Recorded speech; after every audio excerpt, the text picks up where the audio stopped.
platform, man. Me, Deep in my share, and Mr. A11, man, making sure Lona. Like I told her that she said Wankayo and so Mr. A11, people need to hear you, man. Yo, what's up, people? It's your boy 11, and I'm back again with the show with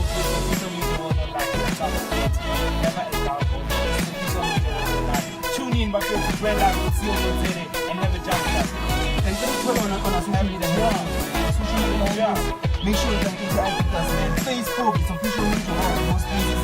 Instagram, it's official media, whatever you want. And no. That was Twitter. Man, it's official government in the world. But again, yes, still has to go. You can YouTube this time and that. Thank you for the but like this is an amazing technique to make sure with you.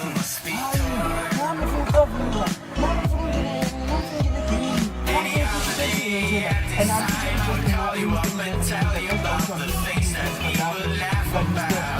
expressionist Anthony Bila Touchline in the building. It's a different type of experience, man. And just want to and take Major World live right there. Shout out to the people. Shout out to the performance. Yes. You know that one of the people that came back in the one shout out.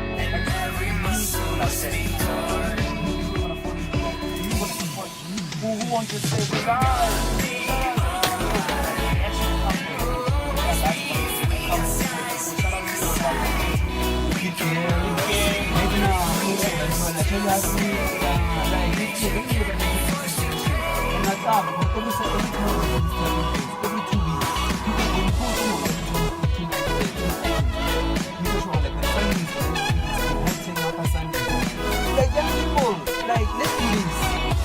Bumbana, hashtag 6 days of med 6 weeks of madness.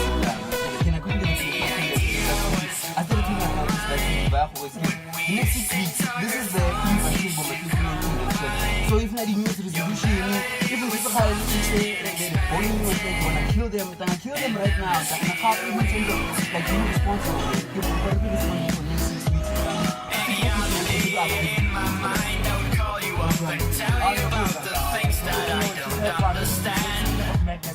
I want the king of New York, and I come back without any power to control. Mother Nature's on our own, we are gone. Social media was online.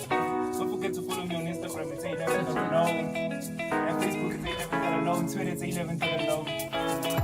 And then I can still put my message on Facebook, introduce our studio guests, man. I mentioned them by name, Yo, what's up, man? You're speaking to Please do. How you guys doing, man? Touchline in the building. Rise in the building, man. How was the weekend, brother? The weekend was proper, man. So on Friday we dropped 18 Flow, which is my second project this year. Seriously, man. Shout out to that. Yeah, definitely. Small team. And on Saturday we did Eastern Cape because of Sondela Youth Festival in Elwell North. So that was Everyone do it. hola. Yeah, it's Anthony Bila, otherwise known as the Expressionist, working as a photographer, director, all around creative force, doing it for the kids. Yeah, brother. Yes. Really, from the neighborhood, and that's once in a lifetime. And like when the people from your neighborhood. Otherwise, like us nowadays we don't interact. We don't even greet each other, dog. Niggas on their headphones, dog, minding their own business. No. So like homies, I don't know what can you mention, man. But then the funeral, dog. It's just that it's a sensitive topic. Sure. To I wouldn't say to everyone, but then to some of us, because funeral, I'm thinking about, oh damn, dog. The day I lost my mom, Sure. The day she was being buried, dog. Yeah, the funeral, dog. It's not something. Yeah. Sure. Yeah. Even like the other Chinese go to like the things that it's a hood funeral. The things that like there's something different. It's not like the way people do it in the burbs or you're talking about that part. Sure. Oh yeah, like the whole hood. After tears type of vibe. Yeah. Until the whatever the it's on another level. Yeah. Would you say anything about the funeral, guys? Well, yeah, man, to me, I think it needs to change. You know, there's a lot of customs and a lot of practices we have that we just boil down to culture, but we don't investigate why we do those things. What is the reasoning and the process? Because to me, if you're grieving and you've lost a family member, like we're talking about Snooks passing this weekend, sadly, he's drowning, and other people that are passing, why, as black people, we have to have after tears, you have to have money for catering, you have to do all these things and you're grieving, but you must still cater to other people. And we need to investigate if that's still appropriate, or if it's even relevant, or if the family that's grieving and has lost someone they love, it should be the reverse of everyone is bringing things to them and sending off this person. Because Kokas, people that you would not even know the person, you're walking past and you see, hey, Kaul, it's free, there's going to be drinks, and that to me is it does a disservice or a disrespect to the memory of that person. Because if I die one day, I don't want strangers there just adding a financial burden to my family, rather than the people that cared and loved me contributing and saying things about me that they'll remember, good, bad, or ugly. I think that's immaterial. But the fact that it's people that knew you and can contribute to your story or your legacy, I think that's more important than just the way that it's been done, Kokasi, and the way it's been done in our culture for a very long time, you know. And then the amazing thing I discovered like recently, you know what, the funeral industry, like in South Africa, it is booming, unlike unlike other places in the world. Well, dog, just look at Bob, Clientele, Desmond Dube, all of that stuff is, even Kaiser Chiefs has a funeral plan. Man. And it's not about the remembering the person or even helping them financially. It's a business. It's a multi-billion rand business. So even those things of getting coffins that are 30,000 rand, 50,000 rand, so you can put it in the ground so it rots. Rather put it in your will. You're putting it in a pine box, but save money for you guys that are living. Because what do I need a 30,000 rand funeral box for, or a coffin, to use the correct English? And you see, like what you mentioned right now, I love the concept of, like, you're speaking about changing the mindset around. I also want to put in the context that, like, I was also speaking about this thing about climate change and pollution and all of that. For us to take this thing seriously and to create change, we need to change the mindset of us, because of, you know, besides the land expropriation, all of those needs that we have right now, we also need to think about those things in terms of the climate change part. We also need to think about the funeral part. And investigate, but investigation also needs implementation. And that's the crucial part, because right now we still have a method of but it's on survival mode, you know. So think about climate change, and 30 years from now, when you have to think about today or tomorrow, or how am I going to pay for my dad's medical bills or my sister's school fees, those kinds of things. It's because of the system that exists, but you're trying to survive day by day rather than thinking of the future, and that's down to the socio-economic circumstances. So as much as those things are important, but if you aren't eating today, you can't think of a week from now, and that's down to society and the things that need to change there via government, NGOs, NPOs, all of the municipalities, making education accessible and free, creating entrepreneurship and subsidizing it for young people, because we have an unemployment rate that is astronomical. You know, in Japan, the unemployment rate is 1%. In South Africa, it's over 50% of young people, and it's what creates the situations like Global Fest, where people are thinking of opportunities of how to steal rather than employ them. Because no one, I think, fundamentally, when you wake up, is thinking, yo, I want to rob someone and I want to hurt someone. It's your circumstances that can lead you there. And when even though you have free will, you make bad choices because it's the easiest route. And Kokasi, the guys that we glamorize are the guys that are going to the burbs, doing the most, coming back and balling. You know what I mean? So that's so many layers and so many levels that we need to unpack and kind of expose, so that these things can change. Because not one of these things can change on their own. There's too much of a ripple effect around education, opportunity, and access. For them to change, I feel like we must first start by educating our people, giving them knowledge, then just giving them things. Like, like just these people come to the hood, they build us stuff, they give us shit. but then they don't even educate us, you know, about taking care of those things. That's what you find. Exactly, man. Think of school. Think of the things you learned. Pythagoras' theorem. All of those things. No one taught us how to do tax returns. No one taught us how to start a small business, how to get a VAT number, how to register your business. Because the system isn't designed to create free thinking people that access the wrong opportunities. The system wants machines that fit into a system that exists. It's the same thing the Romans did in ancient Rome. To distract people, it was illegal to read, to have books, and they created the Colosseum. You know, the movie Gladiator, where they're fighting lions and doing all that. That was the equivalent of Instagram, of movies, of all of that, because it distracts you from the basics of like, wait a minute, man, what is the government doing with our money? Where is this money going? Who's benefiting from these tax schemes and all of these kinds of things? So it goes down, like you say, again, to education, and that's why the second language that I learned in school was Afrikaans, and I was way past apartheid time in school. So why are we still learning that? Not Zulu, Xhosa, Tsonga, Pedi, Tswana, something. In fact, now they're making Chinese a prerequisite language. You know what I mean? You know, and I'm sure even Touchline can mention something, like in regarding to what I'm about to say, because of, you know, considering like talking about solutions, we all of us, like, we more or less we do something related to media. And I was watching the Global Citizen Festival yesterday, and I was like, I saw when Jay-Z and Beyonce came out of the stage, it was like God, you know, it's like God was, it is like, let me rather say Joseph and Mary were coming out of the crevices, you know, and then like there was a sea of lights.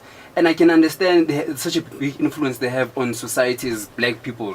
You may not say South Africans or Americans. You know, government, dog. That's how deep it is, bro. So I was like, and I always can consider like even homies like, oh, Trevor Steedman. I saw, you know, and I discovered Usoko Kimberly, the guy, and so imagine from humble beginnings, having that opportunity to, you know, to be mainstream and so.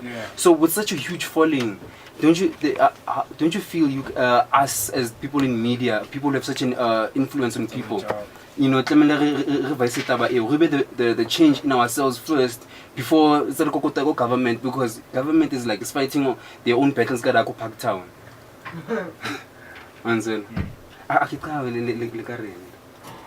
Yeah, just like you say something. I just feel like you said, people in media, that will be for me, like, you know, even the fashion guys, artists, you know, social media influencers, you know, the content that we choose to spread out there, I feel like it's so important. I feel like, Tina, we are more focused on, you know, what's trending, you know, how we can make a certain topic, a laughing topic trend. That's the business, you know. Everybody's into that, especially if it's you know, we love that, you know. You know what I'm saying? And I feel like we can choose better content, you know. I think Umjita mentioned a lot of things about the system and how it's set up, but before we even get to the guys at the top, you know, what are we doing as abantu abamnyama, and how do we perceive each other? You know what I'm saying? Because you often find what's trending on social media is there's always a bad side to it. Exactly, bro. You know, we always gotta look at somebody doing something wrong, and then we're gonna make that trend, or if it's funny, you know. But never. But what is also cool about social media is that people are always retweeting opportunities, you know, because I feel like we also know what struggles we're facing, and that's why I wrote the song 5 grand. I think the homie was like hashtag 5 grand. 5 grand. You know what I'm saying? Because I realize that there's a lot of social issues that aren't being tackled by musicians, especially. I feel like everybody is just concerned about their pocket, but what about the people that put something in that pocket? Those are the people that you have to sort of like cultivate in terms of what you're saying out there. I've got a brand new song on my EP, it's called Facts. It speaks a lot about that stuff, you know, what I perceive to be facts about society, what I see. And on the funeral aspect, I actually have a line on my first EP where I'm like, you know, every funeral like us is like a sold out show. It's funny how they're only pitching up for your outro. The free food and after tears is what they're all here for. Yet you thought your life was so much more. And that's how I perceive that. It's exactly what homie was talking about. You know, funerals. What is that? It's like there's so much more we can do, or less we can do with a funeral, because it's really not a fun time for anybody. But we make it such a party, It's like Umchita was talking about, you know, people lining up for lagini, you know, and now when they bury you, now they have to cater for Ikaslon. Stress. You know what I'm saying? And I realize that white people don't have the same kind of mentality. Exactly. In fact, the funerals are so like, you know, Makshoni, where these people are coming during work hours, they're dropping off flowers and they leave. You know, it's not commotion. You know what I'm saying? You don't even have to spend so much. You don't even spend so much, bro. You know what I'm saying? But I do understand that it's culture, but that's why I feel like we're a little flawed. You know, we spend so much on funerals. Yeah. You know, like people get into debt for funerals. You You know? I think the question we're supposed to ask is like, is it necessary for black people to spend so much on funerals? You know, I don't think it's necessary, dog. Like check how white people are doing it. I'm not saying white people are doing it better. Yeah. But then, like you only spend for a coffin. They don't even spend like so much on a coffin. You know, they drink tea and like people who are there. It's family. Yeah. It's not like everyone from the hood, the whole hood now. You know, now But I remember, as Mr. Anthony said right now, it's you know, we need to discover why are we doing these things, because of the way we conduct we conduct funerals is the way Americans do it. But like, okay, one thing we shouldn't forget is that unlike white people, rona ra supportana until Well, yes and no, dog. Serious. Yes and no, man. Like, you just have to ask anyone in like a creative space how hard it is to get real support, because no one supports you until you're on, and then everyone wants to be associated because now there's proximity to this guy blowing up and maybe we can ride the wave with him. But on your come up, people, I mean, even for me to get a bursary to go to a varsity, my homies used to laugh. Go guys, like, dog, you trying to study after school with Dom. That thing is lame. It's for whack dudes, or etc. etc. Until the thing afterwards, where I was getting opportunities because I'd exposed myself to a whole bunch of new access points, and the same guys who would see me say, I'm an spotting in a two-tie or something, because they want man sufundile, but they were the same guys suppressing you and laughing and saying the thing you're trying to do is not going to go anywhere until it does. So as much as we say black people support one another, I'm yet to see it at its most realized, where you're supporting someone from the ground up, where you're going to shows of the guys that haven't blown up, or you're buying photographic prints from me on my come up. You know what I mean? Those kinds of things don't exist until you hit critical mass, or you do something overseas and then they give you recognition and you come back. Then it's a whole different story as well. Because that's the first time I got recognized, was when I went to London to do a project, came back, and then certain brands started going, hey man, if you went overseas, you must have some potential. Let's holler at this guy. So I'm sure the same thing exists in the music sphere too, of like big homies or people you look up to. Big time, Fitz. And it comes down to that support aspect that he's speaking about. You know, I mean, a lot of people, for instance, you know, when I get shouted out by a celebrity, you know, it's those. If I ever had to screenshot that and post it on my Instagram, that's where I get the most likes. It's so weird. You know, like 2 weeks ago, I got shouted out by Cuesta. He was like, yo, man, let's work. You know, I love your stuff. Let's work. Posted that, you know, I peaked in terms of, you know, the likes. Yeah. You know what I'm saying? And before that, you know, you're always just struggling to do something, you know, until they see you on TV, then they'll like again. But every single day, it's a hustle. Yeah. It's so weird. You know, I don't know if it's encouraging or discouraging, you know, because everybody's pushing something. And so you already know this person's talented, but you're waiting for somebody else to say he's talented so you can show him what you like what he's doing or whatever, you know. But it's also not black and white like that, you know. I do have people that really, really ride for me, you know, ever since I started, and they're like, yo man, you the next big thing, and they'll support you in that regard. But there's always those other people, you know, and I'm seeing them a lot now, you know, a lot of them when I'm on, which is very, very odd.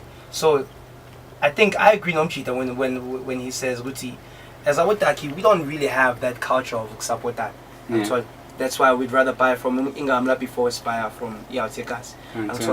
But one of the important thing is for us to be the change in ourselves and so hence like I keep on talking about it, even like both official major world. I feel like we are the change in ourselves first and so because I also love I remember you Mr. Touchline, you were trending in terms of like the poem that you wrote for Mama Winnie Mandela. You know, I also love even Mr. The Expressionist in terms of like your in the minds of the kids. You know, they are kids like already attached, you know. Yeah. So but I mean, down to that, I think it's down to also recognizing, as much as we're all on some level of come up, there's still kids that are looking at us for support, and I think the key is to be that person that we didn't have in those things. So creating small communities. I take photos, I direct films, let me connect to someone who does music, and even if all of us, we have to kazata to just make the thing happen and no one gets paid, but we grow together and we elevate and we grow with the people that are our contemporaries or our colleagues, not just trying to shout out the guy who's doing major things for Questa there, because they probably did the same thing of building at the same level. Exactly. And rather than do that, a lot of people would rather just go, nah, I want to work with those top guys, because it's a escalator to the top, not a step ladder. You know what I mean? And I hope I also discovered, like, us as the millennials, like, we are more inclined to work with each other, because, you know, even like the apps that we use, like your Ubers, your Airbnbs, like, we should do more sharing. Like, we like doing things together more often. It's just that Rona, as I say South Africans, I don't like saying Butaki, because of, you know, these Mozambicans are supporting each other, you know, Zimbabweans are supporting each other, you know. Rona, like, on the other hand, it's another type of shandis.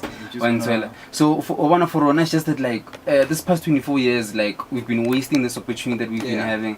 But at least we have social media that's assisting us. But it's just that these kids, Rona is mahot money. We need to inspire them, like, the way these other whack guys are doing. Like, you know, shout out to Mkharimbe in terms of the whack show, the whack but, you know, but the kids are still touched about that song. Mara, like, pushing positive energy for these kids. And speaking about music, you know, Mr. 11. Yeah. I hope that Miss Mickey Monarch. Miss Mickey Monarch, oh no, it's a new track. I really saying you, man. And so she also got something to say about that. Hashtag. Last single to drop for the year and the last single from the Backwater mixtape. It is titled "Oh No," like "Oh No." Let's all have a vibe. Let's all enjoy. Y'all. Shout out. And our first guest, Mafetu is a creator. Welcome to Expressionist, Mafetu. What's up? What's going on? What do you want to know? Why the Expressionist? For me, the Expressionist, it was, you know, an easy term to get behind. Let me just go on my live so that people also know. Gotta know. Understand. Just keep on. Combine. So essentially, the Expressionist was a term that I thought of because the time that I really jumped on the internet was about 6-7 years ago, and there was this blogging platform called Tumblr. And I used to watch a lot of it and see a lot of the fashion, the design, the art, the music on there. And I realized when I was looking at all those images that it's very white. Like, there's no black people, there's no versions of us on there. So for me it was like, but all this culture comes from its core, from black people, regardless of where they are in the world. They could be in America, Africa, Europe. And for me, the first place that you are creative is how you dress yourself. So when you think of a human being, when you're naked, you're like a blank canvas or a blank piece of paper. And as soon as you dress yourself, you're automatically expressing yourself, and you're telling people something about your likes, your dislikes, your favorite colors, your favorite patterns, the things that you support and are standing for, and that is a form of expression. So everyone becomes an artist through their form of dress. So I wanted to capture that wherever I went, of how people dressing and expressing themselves, especially because back then it was the birth of like Braam, of festivals like Street Cred, and a lot of things that where young people were getting an opportunity to unreservedly express who they were. And that's how I became the Expressionist. as a separate thing to kind of document this time in history for young South Africa. Yeah. And I remember I spoke to you 2 weeks back, ne? And you told me what you're doing right now, like God chose, not just an element or like metric. You said, I want to be a photographer, I want to be a film director, like, you know, can you just unpack, you know, that inspiration and that journey? How has it been and like since? Well, I mean, I actually studied advertising. I went to Boston Media House, and I did radio production, worked at YFM and worked at 5FM for a little bit, and then I moved over into advertising. Yeah. The photography was always just a hobby on the side that I was doing, and then it kind of gained its own momentum.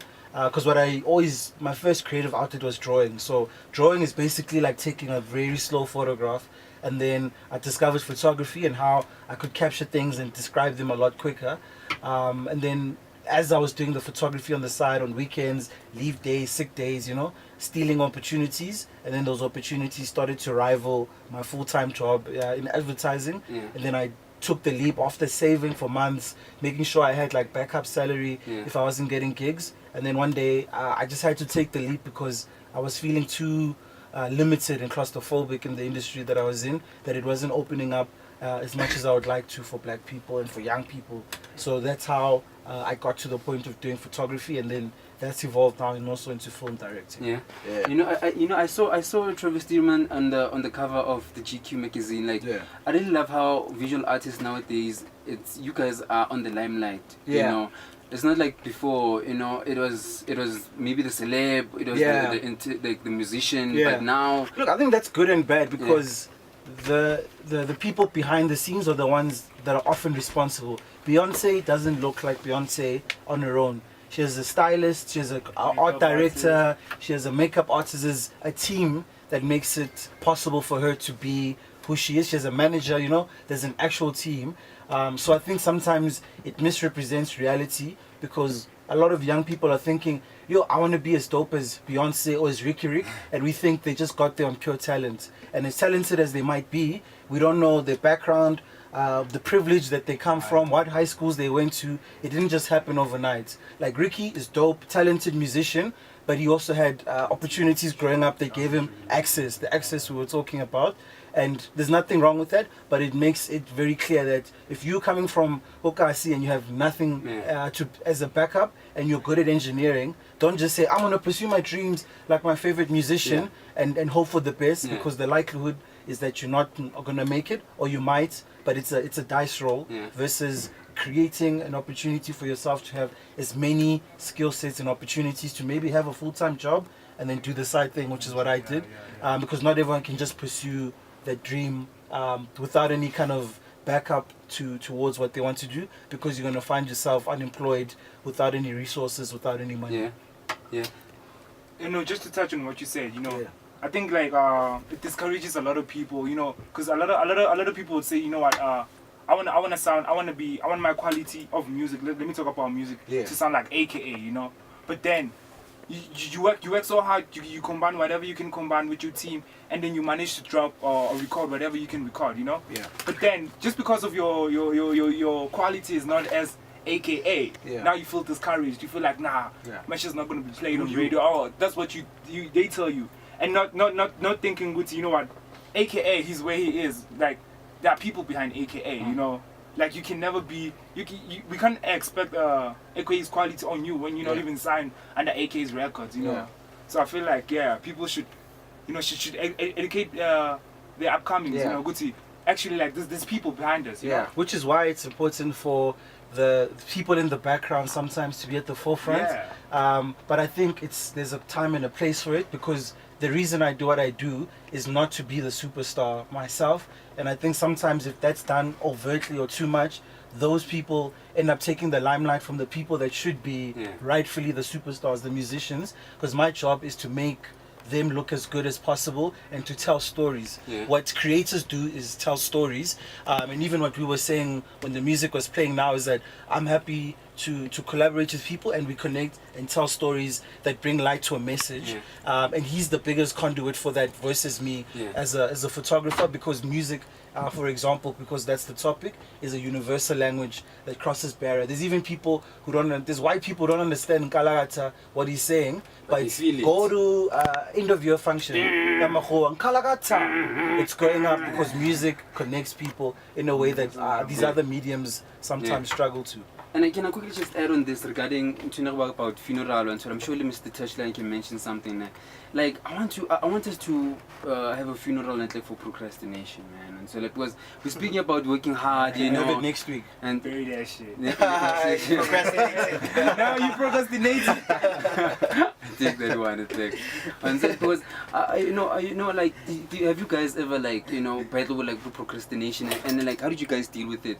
You know, because for you guys to get to where you are right now, man, you guys had to work hard. Better a lot of shit. Yeah, most definitely. I think, it's been said before. I don't even have to say it. That is the killer of dreams. You know what I'm saying? Procrastination is terrible, bro. I was just thinking. I would always think about like when I'm in studio and I'm tired, for instance, or I had like great experience that I can write about, and I decide I'm gonna write about it tomorrow. It probably never happens. Yeah. Take advantage of that moment right now. This is just from a creative aspect, right? I'm thinking about the story of Kwesta and Ngutu, and I always play it back in my head when I wanna fall asleep in studio. And What's the story? I've always heard Uguti. He was there chilling in Maporisa studio, and he had just like fallen asleep a little bit, and then Maporisa is playing this beat on loop, and then Kwesta gets up. He's like, "Hey man, I like that sound. Slow it down." You know what I'm saying? 45. You know what I'm saying? Slow it down. He plays it, and then immediately Kwesta jumped on that. You know what I'm saying? He wasn't like, I'll do it tomorrow. You know what I'm saying? And I feel like if he had done it tomorrow, he would still be that old Kwesta that we knew. You know what I'm saying? He took advantage, and that thing changed his life, bro. Sure. That moment, and he didn't know it was gonna change his life. Yeah. See, when you procrastinate, you don't know how much of your dreams you're killing. that, man. You know what I'm saying? Because look, right now he is like one of the biggest hip hop artists that we have, and it wasn't always the case. We always knew he's talented, right? But I think that He's the spirit other of guy. like I'm gonna keep on trying. I'm gonna keep on doing it.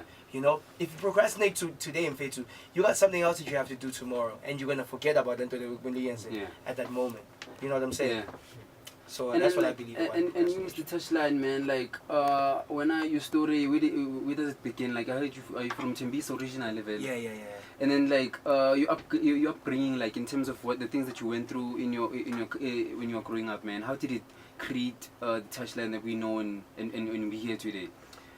Yeah, man. I think mina ngizalelwe eThembisa, ne? Yeah. And, I grew up in Kempton Park. Yeah. Like I'm afflicted. Yeah. And I think that kind of experience, seeing those two sides, Yantola, was also very, very instrumental in how I am today, Yantola. Then I later on moved on to the burbs. I think I was like 17. Yeah. I moved on to the burbs, and at that point I had seen township life. I had seen Middle class.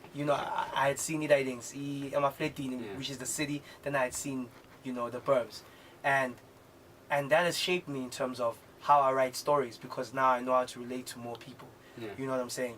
English, Yeah.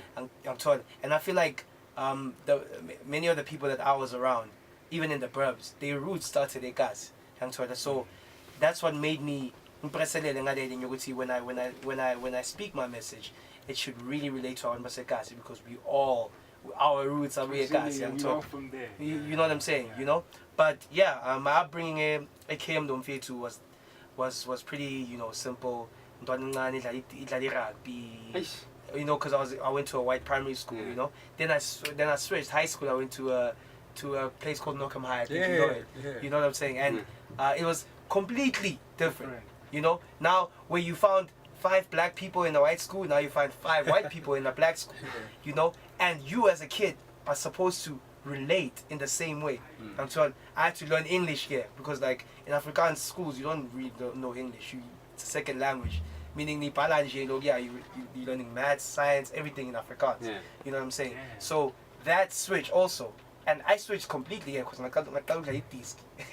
as opposed to rugby and stuff. You know what I'm saying? That's why I feel like that has shaped me, and I'm able to relate to way more people. Yeah. Right now. So yeah, my upbringing was just like that, and started rapping after hearing Pro Kid. I was like, man, that guy is incredible. He does it in vernacular. So he's your goat. For real, dog. Sure. For real. I think about bias in you know. And it all happened because umuntu wasekasi odlali house music was playing Pro Kid on that day. I'm like, when udlali rap? He's like, hey, Bob, I'm also Pro Kid. He's playing this song that I had never heard before. Changed my life forever, bro. I was like, if Pro Kid can relate to this guy, you know, who doesn't listen to hip hop, then that's exactly what I'm trying to do. Yeah, well, So what have I heard you were talking about a project that you just released or you're going to release. So like, how can people get it? yeah, it's called 18 Flow, right? Yeah. And it's called 18 Flow because in 2016 I did this song called 16 Flow. Yeah. Right, and it was just me basically speaking about what I'm going to achieve in 2016, right? It always happens in the beginning of the year. In 2017 I did 17 Flow in January also. Yeah, well, but this year I didn't do an 18 Flow, right? And the fans were always like, Anthony, 18 Flow, Sky in 18 Flow, boy. Up until Sabu March, now they know it's not gonna come out. Yeah. But I felt it was right. Wuti, in the biggest year of my career, I just give them a project called 18 Flow at the end of the year, Yeah. where we sort of like celebrating everything that we've done. Yeah. You know, because it has been a breakthrough year for me. You know. Yeah. And you know, people are vibing with the music, and I was like, Yazin, I'm gonna title this 18 Flow. That's like the best gift I can give to Awan Bam and Todd. And it's out now. It dropped on Friday, and Todd, and getting great reviews, man. People should really check it out. It's got 10 songs on there. You're not doing like a listening session, mama bump, man. That's what I'm working on, you know, and I'm trying to do it in Timbis. And Yeah. Todd, I think that would be very, very dope. But I don't know if I'm gonna do it this December or we're gonna open the year with it, yeah. Aye. But I'm planning that. So yeah, people must check it out, bro. Like 3 of the songs that are on there are on radio already, so Seriously. people must check And them out. I got some homies who said I'm gonna send you some shout out. You know, I got my nigga Kiki said I'm gonna send you a shout out. I got my nigga BJ said I'm gonna send you a shout out. You know, they fucking did with music. Shout out. Like a hashtag $5 grand. Yeah. On one 5 week, grand. 5 grand really did a lot of things this year, Yeah. you know, because I think it just came at a time where people related to it Yeah, more than ever, you know. Yeah. Look what my mama Whereas- did with 5 grand. You You know? know that song? I know it. Hey, dog. You look too convinced. But yeah, and 5 grand is just a story about like, you know, our mothers, you know, raising us minimum wage, you know, having to raise like 3 to 4 kids, 5 kids, whatever, you know, in a very small house, and you have to make sure it's into Everything's according, man. you know what I'm saying, and all that. you know what I'm saying, and it's not easy, man. And Yeah. I feel like it's a very common story in black society. Etimbisa ngiboneka bhaya, angithole Kimdo even ngiboneka bhaya. Yeah. You know, I'm fortunate because I've got both parents, but like I'm looking and I'm like, fathers are nowhere to be found, young Todd, and our mothers often have to raise us, raise boy kids, young Todd, who don't have a reference regarding Guti Uba Indota we don't have that reference. Yeah. And I feel like those are things that trickle down to you know, guys being abusive later on in their lives. You know, it's not an excuse, but I feel like those are the issues. That's where it begins. And I feel like we should deal with the root. You know, the root is not the yes, the problem is that guys are abusive, guys are abandoning their seed, but the root is that they were abandoned when they were kids. Or they were raised by abusive fathers. That is the problem. Sure. Yeah, well, that's where the problem begins. Sure. And now, you know, when women are being abused and it's in the spotlight this year, whoa, we're like, oh, but then in that data, From the A, man. you know what I'm saying? From the A, in that man. data, and I feel like I don't know. I don't currently have the ideas. Yeah. I don't have the know-how, but I feel like if I can speak about it in my music, maybe it can spark something. You are the change in yourself right now. Exactly. You're the change in the community, man. Plus the love, like you guys were mingling right now. You discovered Timbisa, both 2 men on 12. Right. I love after you, man. I push a patient together, man. The sad things were like, we need to wrap things up, man. Good like, things gotta come to when me. show it will be 2 hours long next year and sure. Yeah, next year hashtag New Year's resolution. Well, we got signing a new contract next year. Tlamele. We got to, bro. We got to. So shout out to the homies who are in the studio, man. How do people get in touch with you, brothers? Simple, man. Just Google Anthony Bila or The Expressionist. Check out Tumblr. There's a website, anthonybila.com. Instagram, The Expressionist. Aye. Just check out one of those. I'm sure you'll find something. Standardizations. Mr. Touchline? It's at Touchline Truth. That's on Instagram and on Twitter. Yeah, well, and on Facebook, you just catch me Touchline Punchline. Oh, Touchline Punch. Hey, I just want to tell us your ID name. How's Steve? Steve. Steve, they won. They won. And then any upcoming events anytime soon? Yes, bro. Yo, this December, so Hooper. So Hooper, this December, yeah. So, I think the most important thing for me is to just get 18 Flow in the hands of the people. Yeah. So, Nani Monday event, I'm willing to come there and just, look, give me the mic, bro. That's what I'm asking for. Give me the mic. Give me the mic. Funupa is on the 18th floor. I really believe that there's a message there, and I feel like the kids need to hear it. We're part of it. And so, shout out, my G. So, this Saturday I'm back at Timby. So it's Pechekas, but it's really close to the Timby. The Pechekas Street Fest by Naginda Bazako. I'll be performing there. I see the cap. Pardon? I see the Exactly. cap. Yeah. Exactly. I'm supporting my homie from Timbisa also, you know what I'm saying? Watch out. Currently I'm working with 2 clothing brands from Timbisa, I'm taught. So uplifting. So I'm there. I know on the 16th I'm somewhere, but people must just check out the Ikik guy. I know you are. 2 days, in 2 days I'm trying to be in Bram. There's some Bram thing happening there. Yeah. I'm going to perform. I will look you up. So Plus, okay, anytime soon now, so you wanna say you find yourself on top of an official Major World stage, dog. Please, let's do it. Let's Let's do it. Let's not I wanted to procrastinate. say something. Oh yeah, but Fitz, we can't wrap things up before talking about homegrown. But Fitz, shout out to homegrown. Shout out to homegrown. Shout out to official Major. Shout out to New York Star. Shout out to Official Major World. We also got the merch. Shout out to Official Major World on social media, Facebook, Instagram, Twitter. Hit us up. Even look on YouTube, read that. Boom, hashtag. Official Major World, no spaces, Facebook, Instagram, official.major world, Twitter's official major W1. Go YouTube is official Major World. What's it to me? Google, like a year ago, there wasn't like this one. But now, official Major World, I'm going to message boom. Google search. And as I'm going to Google AdWords. Just hard work. Liberate Sisters. yeah. So, Mr. 11, how do the people get in touch with you, man? I got a cover, man. But it's A11 to the loan. Facebook, it's A11 to the loan. Twitter, it's A11 to the loan. But it's DM me. Let's talk. Let's communicate. Combos communicate. Ladies are 5,000 or 5K. Should I say 5K or 5 grand? 5 grand. 5 grand, man.